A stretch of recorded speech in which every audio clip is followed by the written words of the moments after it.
இந்த சமூக வலைதளங்கள்ல வந்து நிறைய இப்போ உங்க அண்ணன் வந்து ஏற்கனவே திமுக தான் இருக்கிறாரு, நீங்க வந்து அதனால ஏற்கனவே திமுக கைக்கூலியா தான் இருந்தீங்க அப்படின்ற மாதிரி இன்னும் வந்து அதிகமா போட்டுக்கிட்டே இருக்காங்க. அது முன்னாடியே நினைச்சு இப்பதான் சேர்ந்திருக்காங்க அப்படின்ற மாதிரி போட்டுக்கிட்டே இருக்காங்களே அப்படின்னு பார்த்தா ஆதவ் அர்ஜுனா அவங்க மாமியார் வந்து ஏடிஎம்கேல இருக்காங்க. ஏன் அவங்க ஏடிஎம்கே கைக்கூலியா போக மாட்டாங்களா என்ன?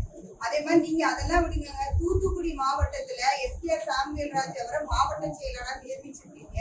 அவங்க அண்ணன் விஜயசீலன் பொன்சீலன் ஒருத்தர் வந்து தமிழ் மாநில காங்கிரஸ்ல இருக்கிறாரு, ஒருத்தர் வந்து டிஎம்கேல தான் இருக்கிறாரு. ஏன் அப்போ அவர் மட்டும் மாவட்ட செயலாளர் அறிவிச்சீங்க? அப்ப அவங்க டிஎம்கே கைக்கூலி இல்லையா? அதான் சொல்றேன்.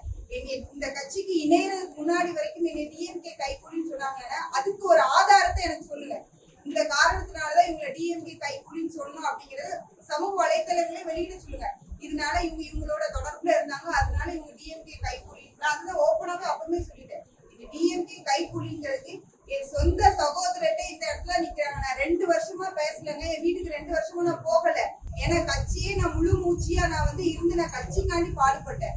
ஆனா இவங்க என்ன வைஃபையே டிஎம்கே கைக்கூலின்னு சொல்லும் போது நானா எவ்வளவு சாதாரண ஒரு விஷயம் சொல்லுங்க. அவங்க வைஃபையே அவங்க வைஃபை பத்தி சமூக வலைத்தளங்கள்ல அவ்வளவு விஷயம் வருது. அவர் என்ன செய்யணும்?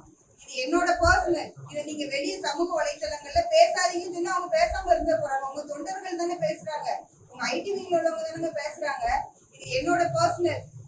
சொல்ல போனா கடன் வந்து யாருக்கு கொடுப்பாங்க? அடுத்தவங்களுக்கு கொடுப்பாங்க. பெத்த பிள்ளைங்களுக்கே கடன் கொடுத்துருக்கேன்னு சொல்லி ஒரு கட்சி தலைவர் வந்து சொல்றாரு அப்படின்னா இது எவ்வளவு பெரிய விஷயம் பாருங்க.